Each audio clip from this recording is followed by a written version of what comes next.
Magandang buhay sa lahat mga ka-agri. Ngayon po ay hapon na, ako po ay magagrap. At itong yellow na ito ay lalagyan natin ng orange, yung double na orange yun, no? Kuha tayo ng nakatayo. At same with the procedure noong mga grafting video ko sa mangga, ang ating gagamitin, cleft grafting. Gamit po ang ating grafting tape na grafting tape at mga padding knife. Plastic ng ice cream din natin gagamitin. Wala nang paligoy-ligoy, kukuha lang po ako ng stick na gagamitin ko doon. At yun namang orange, sundan nyo lang yung sunod na video, ay lalagyan natin ng yellow naman. Pagbabaliktad rin natin. Dalawang video po itong gagawin natin. So tara na, huwag na natin patagalin. Let's go!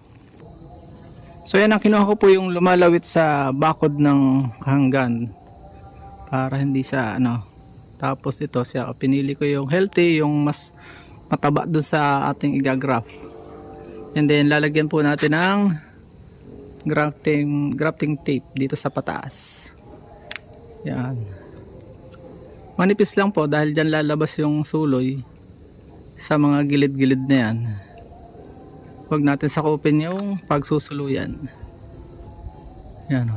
Medyo light lang yung pagbabalot.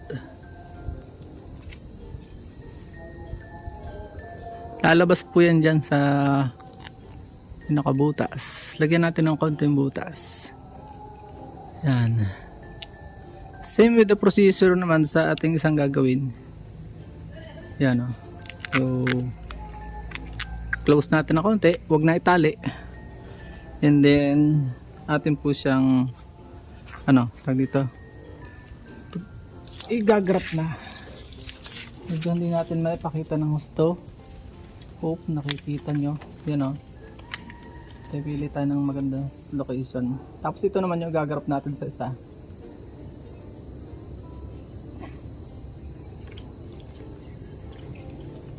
Para hindi sayang. Yan. Pwede pa ito yung sayo na ilalagay natin sa kabila. Yan. Oops. Para makita nyo. Yan. So ganyan lang po. B-shape. Sa gitna. Actually first time ko siyang mag-graph nitong ganito. Yan, tapos atin pong ating titilusan ng B-shape.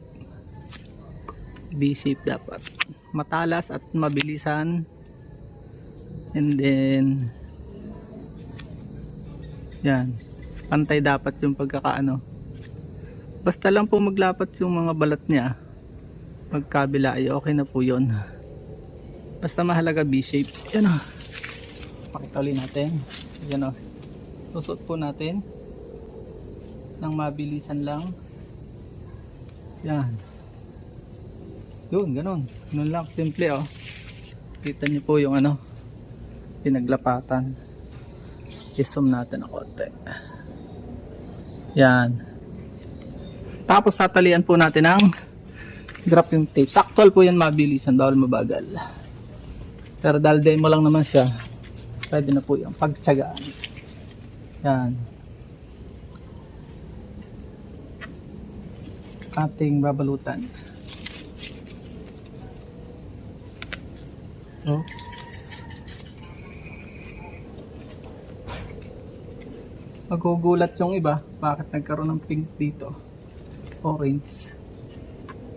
So gagawa tayo ng mga 5-in-1, 3-in-1, 7-in-1 hanggang sa makabenta tayo ng mamahaling gumamela. Yan. Ito niyang ganda. Hope mabuhay ka. God bless you. Magre-release tayo ng blessing. And then talian natin para mahapit. Close natin sa gitna para magdikit. Mga 2 to 3 weeks makikita nyo yan ay hilom na siya at medyo na siya. Pwede ng mga 1 month pwede nang tanggalan ng cover. Sa ibabaw lang po ang unang pagtatanggal, and then saka itong paghilom, fully healed na. Yan.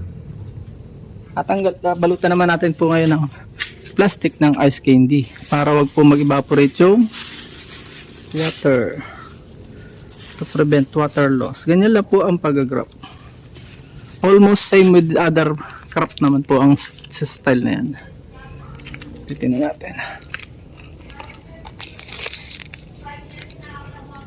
Hope may natutunan po kayo, at kung kayo pinapagpala sa video ito, ano pang hinihintay nyo, i-share nyo na para mas marami po ang matuto at sama-sama po tayong umasenso. Medyo masyadong maliit itong nabili kong plastic ng ice candy.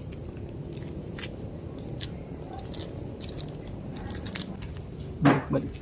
Yan. Oh, hop. Yan.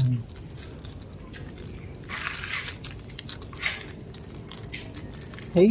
Yan, ganyan lang po. Then, tatalian po natin ng another tali sa ilalim. Baka may makapaglikot kasi school itong ginawaan ko. School. So, yan o. Kaya sa gitna tayo para wala makakita. Wala makagalaw. Yan. So, yun lang. Paalam and God bless.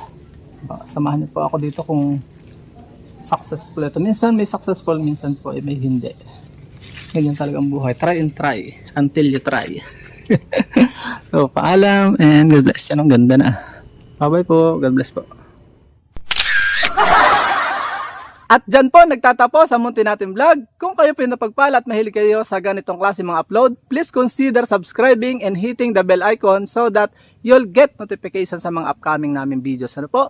Magkita-kits po tayo sa susunod natin mga vlog. Paalam and God bless. Bye-bye po muna.